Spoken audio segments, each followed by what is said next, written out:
इस महंगाई के दौर में जहाँ सारी चीज़ें महंगी होती चली जा रही हैं और ख़ास तौर से वो आवश्यक चीज़ें जो घरेलू इस्तेमाल की, तो ऐसे में किसी का भी मानसिक संतुलन खराब हो सकता है और कहीं ना कहीं फिर वो परेशान होता है, हताश होता है और निराश हो जाता है। यही कुछ स्थिति बन जाती है हमारे परिवार में महिलाओं की, जब वो रोज के दिक्कतों का सामना करते करते किसी दिन बहुत ज़्यादा निराश हो जाती हैं कि वो क्या करें। क्योंकि एक आम परिवार में, जो एक बहुत ही सामान्य सा परिवार है, वहाँ पे महीने की जो आय है वो भी बहुत ही सीमित है। उस सीमित आय से अपने सारे खर्चे को पूरा करना, घर की ज़रूरतों को पूरा करना बड़ा ही मुश्किल हो जाता है। और ये लगभग हर घर की कहानी है। हाँ, अगर कोई बहुत बड़ी समृद्ध परिवार है तो उसकी तो बात अलग है, लेकिन सामान्यतः भारतीय परिवार में लगभग हर घर की ही कहानी है कि आज वो महंगाई से जूझ रहा है। अभी हाल ही में जिस तरीके से एलपीजी गैस के सिलेंडर के दाम बढ़े हैं, उसको ले लें आप, या खाने पीने की चीज़ों को, हर जगह महंगाई आपको दिख रही है। त्यौहार आता नहीं है कि चीज़ें महंगी हो जाती हैं। खाने पीने की चीज़ों के साथ साथ आपके फल फूल महंगे हो जाते हैं, सब चीज़ें महंगी होती चली जाती हैं। तो इसमें क्या करे कोई इंसान? ऐसी परिस्थिति में घबराए ना, और घबराने की एकदम भी जरूरत नहीं है। और इसके लिए जो मुझे लगता है वो जो सबसे जरूरी कार्य है वो ये कि आप अपने इनकम के स्रोत को बढ़ाइए और खर्चे को घटाइए। अब ये कैसे कर सकते हैं? मैं खास तौर से उन महिलाओं की बात कर रहा हूं जो बहुत ही ज़्यादा अपने पति के आय पर निर्भर रहती हैं, या फिर उनके ऊपर घर की पूरी जिम्मेदारी होती है। मैं उनको ध्यान में रख के ही मैंने सोचा कि इस विषय पे भी बात होनी चाहिए और उनके लिए भी कुछ ना कुछ तो बात करनी ही चाहिए। तो मेरा उनसे यही कहना है कि आप अपने आय के स्रोत को बढ़ाइए और अपने खर्चे को घटाइए। अगर आप ऐसा कर पाते हैं तो यकीन मानिए कि उस समय में ही आपको ये समझ में आने लगेगा कि आपकी जो समस्या है वो बहुत ही सीमित हो गई है, बहुत ही कम हो गई है। अब ये कैसे कर सकते हैं आप? फिजूल खर्ची बंद कीजिए। सबसे जो सब कोई कहता है, मैं भी वही कहूँगा कि जो आपकी फिजूल खर्ची है उसको बंद कीजिए। चाहे वो आपके परिवार में किसी भी सदस्य के ऊपर हो रहा हो, उसको बंद करना ही पड़ेगा आपको। हाँ, स्वास्थ्य से अगर संबंधित कोई दवा वगैरह चल रही है, भाई वो तो लाजमी है, वो तो आपको करना पड़ेगा। लेकिन उसके अलावा घूमना फिरना या फिर फालतू के परचेजिंग वगैरह करना, आपको इन चीज़ों पर लगाम लगाने की ज़रूरत है। तो एक तो आप फिजूल खर्ची जो करते हैं उसको कम कीजिए। दूसरा, कुछ लोग मुझसे ये भी कहते हैं कि पता नहीं चलता कि उनकी आय कब खत्म हो जाती है, या फिर जो उनकी सैलरी है कब खत्म हो जाती है, कब इनकम उनकी खत्म हो जाती है, उन्हें पता नहीं चलता। दोस्तों, मैं ये कहना चाहूँगा, आप जो भी खर्च करते हैं उसको डायरी में मेंटेन करना शुरू कर दीजिए। आप जो रोज के खर्चे हैं, जो भी आपने 1 रुपये भी अगर बाहर खर्च किया है, उसको डायरी में जरूर लिखिए। आपको पता चल जाएगा कि आपका 1 महीने में कितना खर्च होता है और आपकी आय कितनी है और आपका खर्च कितना है। जिस दिन आप ये जान जाएंगे, आप वास्तव में उस दिन समझ जाएंगे कि अब आपको आय की स्रोत कैसे बढ़ानी है। और ये काम जो है वो घर की महिलाएं ज़्यादा बेहतर तरीके से कर सकती हैं, क्योंकि जो पुरुष होते हैं वो बाहर जाते हैं, कमाते हैं, और वो सारा पैसा घर में महिलाओं को दे देते हैं, और फिर महिलाएं जो हैं वो उन पैसों का इस्तेमाल करती हैं। तो ये महिलाओं की जिम्मेदारी बनती है कि वो अगर घर को सही तरीके से चलाना चाहती हैं और चाहती हैं कि इस महंगाई जैसे जंजाल से बाहर निकले, तो वो खर्चों को मेंटेन करना शुरू करें। और इसके लिए सबसे ज़रूरी हो जाता है कि आप उन खर्चों को डायरी में नोट कीजिए। रात में सोने से पहले एक हैबिट बना लीजिए, आदत बना लीजिए कि आप उन खर्चों को नोट करेंगे, या किसी दूसरे सदस्य को जो खाली है आपके नज़र में, आप उससे ये दे दीजिए कि भाई तुम्हें ये जो रोज के खर्चे हैं तुम्हें नोट करने हैं। आपको समझ में आ जाएगा कि आपके महीने के खर्चे कितने हैं और जो फालतू के खर्चे हैं वो भी आपको दिख जाएंगे। इसको कैसे करना है भाई, बहुत साधारण सा है कि आप 2-3 कॉलम बना लीजिए और जो आवश्यक वस्तुएं हैं उसका एक कॉलम बना लीजिए और जो अनावश्यक वस्तुएं उसके एक कॉलम बना लीजिए और उस में रोज लिखते चलेंगे तो आपको महीने के अंदर पता चल जाता है कि आपने कितने आवश्यक चीज़ों पे खर्चा किया है और कितने अनावश्यक चीज़ों पे खर्चा किया है। और जहाँ पे अनावश्यक चीज़ों पे खर्चा किया है उसको कंट्रोल करने की कोशिश कीजिए, तो आपका कहीं ना कहीं जो एक मानसिक थकान है वो कम हो जाएगा। अब जो दूसरा जो मैंने अभी थोड़ी देर पहले जिक्र किया कि आय के स्रोत को बढ़ाइए। आय के स्रोत को बढ़ाने के लिए आप क्या करें? बचत खाते में पैसे रखने से कुछ होने वाला नहीं है। मैं डायरेक्टली पॉइंट पे आ रहा हूँ, क्योंकि जो भी आय आता है, जो भी इनकम होता है, वो कहीं ना कहीं दो ही जगह जाता है। या तो घर के जो खर्चे होते हैं जिसमें आवश्यक और अनावश्यक खर्चे हैं, और दूसरा वो बचत खाते में जाता है।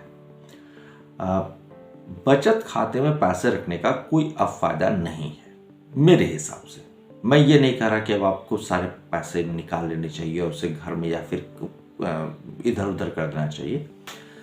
आप बहुत ही सीमित पैसा बचत खाते में रखिए और बाकी के जो पैसे बचे हुए हैं इसे निवेश कीजिए। अब ये करेगा कौन? ये करेंगी घर की महिलाएं। इसमें पुरुष दखलंदाजी ना दें और घर की महिलाएं जो हैं वो इन पैसों का इस्तेमाल करें निवेश करने में। ये थोड़ा सा आपके रूटीन से, आपके डेली रूटीन के काम से हटके आपको लग सकता है कि ये कैसे होगा, लेकिन ये किया जा सकता है। आपको शुरुआत में थोड़ी सी दिक्कत आएगी, लेकिन अगर आप करने की कोशिश करेंगे तो आप ये कर सकते हैं और बहुत ही आसान है। बस आपको ये है कि आपको रोज 1 घंटा समय निकाल के फाइनेंशियल मैनेजमेंट पे या फाइनेंशियल एजुकेशन पे देना है। अभी मैंने जो एक छोटी सी बात बताई कि आपने घर के आवश्यक और अनावश्यक खर्चों को डायरी पे लिखिए, वो भी फाइनेंशियल एजुकेशन का ही हिस्सा है। उसमें मैं कोई और हट के बात नहीं कर रहा हूँ।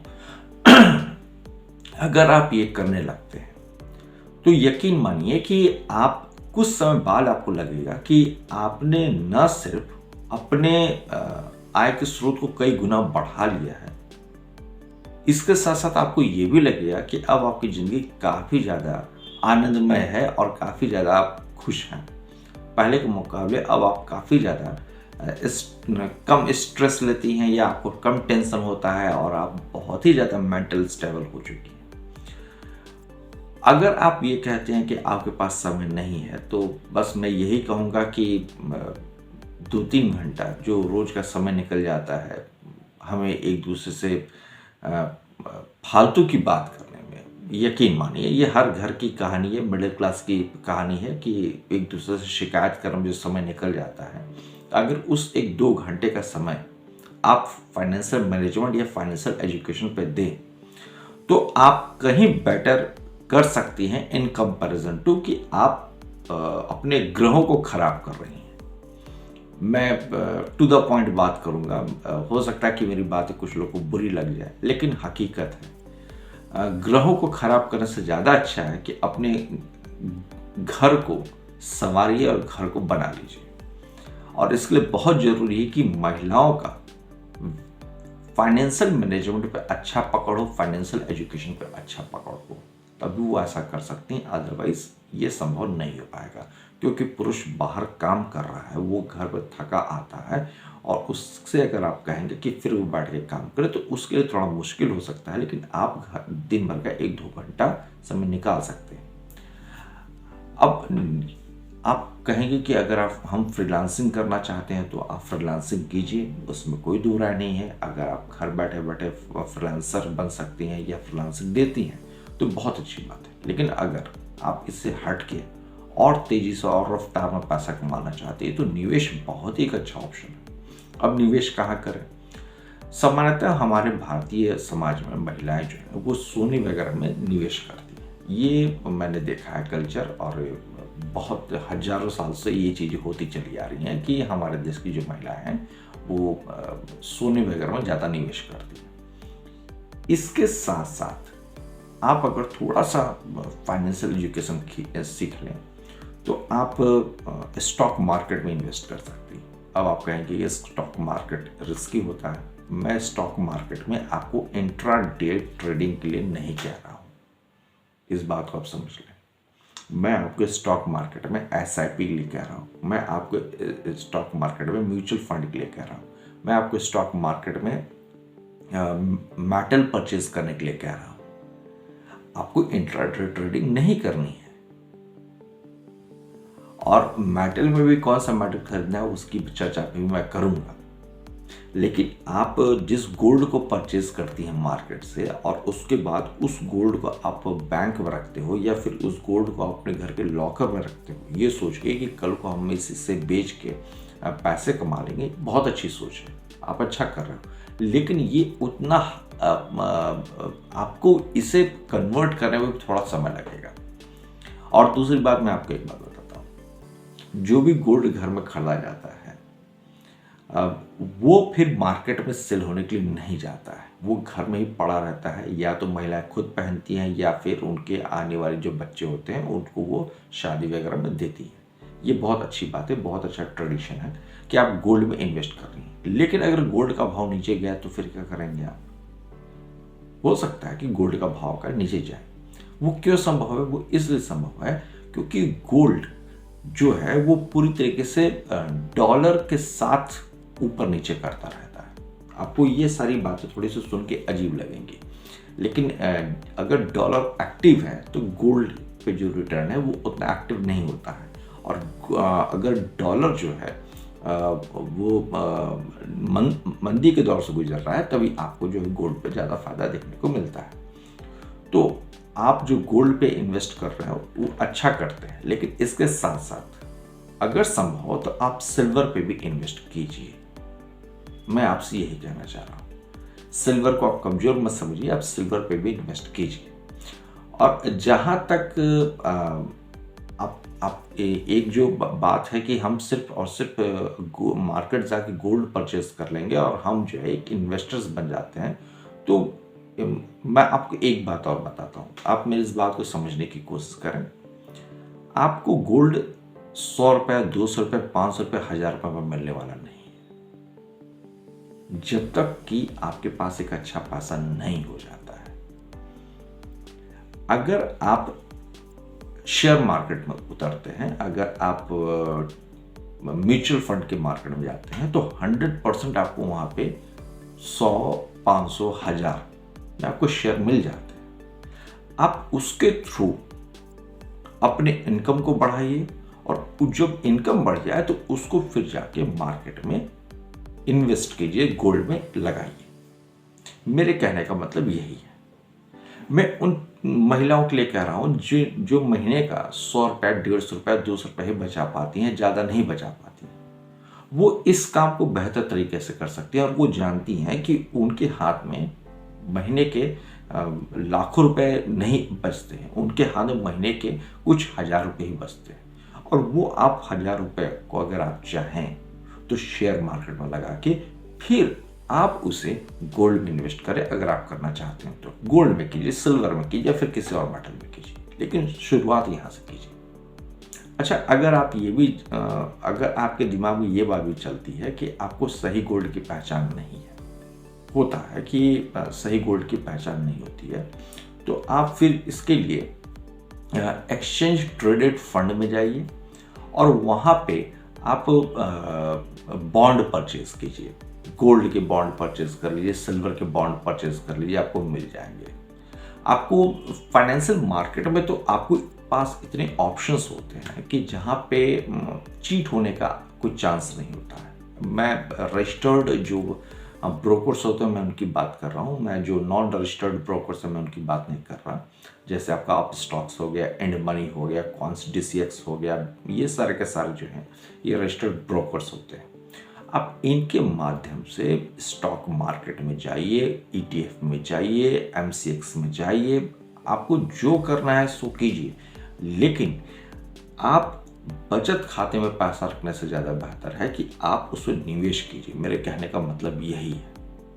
और आपके पास थोड़ा सा फाइनेंशियल मैनेजमेंट, थोड़ा सा फाइनेंशियल एजुकेशन होना ही चाहिए। अदरवाइज आप इस महंगाई के मकड़े जाल से कभी बाहर निकल नहीं पाओगे, यकीन मानिए।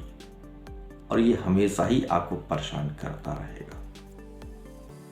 अगर वास्तव में आप चाहती हैं कि आपका ये जो सिर दर्द है वो खत्म हो, तो इसके लिए आपको फाइनेंशियल नॉलेज होना चाहिए, फाइनेंशियल एजुकेशन होना चाहिए। और ऐसा नहीं कि ये बात सिर्फ शादीशुदा महिलाओं के लिए है, ये बात उन सभी महिलाओं के लिए है, उन सभी लड़कियों के लिए है जो मोबाइल देखती हैं, मोबाइल चला सकती हैं, जिन्हें थोड़ी बहुत भी समझ है। और जो मैं बात कर रहा हूँ अगर उन्हें समझ में आ रही है तो यकीन मानिए कि आपको वो भी चीज़ें समझ में आएंगी जिसकी मैं भी जिक्र कर रहा हूँ। बस जरूरी है कि आप उसमें थोड़ा सा समय दीजिए। और ये कोई बहुत बड़ी चीज़ नहीं है। अगर आपने कंसिस्टेंसी मेंटेन की और रोज का 1 घंटा निकाल के यहाँ पे समय दिया तो यकीन मानिए आपको इससे काफ़ी फायदा मिलेगा। अगर आपको मेरी बातों पे विश्वास है तो ये जरूर कीजिए, आपको इसका बेनिफिट देखने को मिलेगा। और अपने साथ साथ अपने ग्रुप में कुछ लोग को और जोड़िए जो इस तरीके के फाइनेंशियल एजुकेशन, फाइनेंशियल मैनेजमेंट की बात करते हों। बैठ के शिकायत करने से कहीं ज़्यादा बेटर है कि बैठ के फाइनेंशियल एजुकेशन या फाइनेंशियल मैनेजमेंट की बातें की जाए। करके देखिए, असंभव नहीं है, कठिन नहीं है, क्योंकि घर आपको चलाना है। तो मैंने सोचा कि आपको एक सुझाव देता चलूं। सलाह मैं नहीं दे रहा, मैं सुझाव दे रहा हूँ। सलाह और सुझाव में काफ़ी अंतर है। मैं एक तरह से आपको सुझाव दे रहा हूँ, बाकी आपको जो ठीक लगे वो जरूर करें, लेकिन थोड़ा सा समय निकालें और इस क्षेत्र पर भी ध्यान दें तो आपकी जो समस्या है उसका निवारण हो सकता है और बहुत बेहतर तरीके से हो सकता है। तो इससे रिलेटेड अगर आपकी कोई समस्या है कि आप कैसे फाइनेंशियल मैनेजमेंट सीख सकते हैं या फाइनेंशियल एजुकेशन गेन कर सकते हैं तो कमेंट सेक्शन में मुझे जरूर बताइए। और बाकी आपको मेरी ये वीडियो कैसी लगी ये जरूर कमेंट कीजिएगा। और इससे जुड़ी अगर कोई जानकारी आपको चाहिए तो आप मुझे कमेंट सेक्शन में कमेंट कर सकते हैं। तो मिलते हैं अगली वीडियो में किसी नए विषय के साथ साथ। वैसे मैं कई तरह के कई मुद्दों पर वीडियो बनाता रहता हूँ, तो मैंने सोचा कि एक वीडियो तो इस पे जरूर होना चाहिए कि घर की जो महिलाएं हैं या घर की जो लड़कियां हैं वो काम पे जरूर लग जाएं और थोड़ा सा अपना जो डेली लाइफ है उसको डाइवर्ट करके थोड़ा सा फाइनेंशियल मैनेजमेंट, थोड़ा सा फाइनेंशियल एजुकेशन की तरफ जरूर जाएं। खुद सीखिए, अपने बच्चों को सिखाइए, अपने परिवार के बाकी लोगों को सिखाइए, बहुत ज़रूरी है। अमीर बनना कोई रॉकेट साइंस नहीं है। मैं आपको एक बात बताता चलूँ, वीडियो ख़त्म करते करते मैं आपको एक बात बताता चलूँ, अमीर बनना कोई रॉकेट साइंस नहीं है। बहुत ही इजी तरीका है। अगर आप लग जाएंगे तो एक दिन जरूर बन जाएंगे। मैं ये नहीं कह रहा कि रातों रात आप अमीर बन जाएंगे, लेकिन अगर आप लग जाएंगे तो बन जाएंगे और नहीं लगेंगे तो कभी नहीं बन पाएंगे। बहुत सीधी सी बात। तो मिलते हैं अगली वीडियो में। जय हिंद, वंदे मातरम।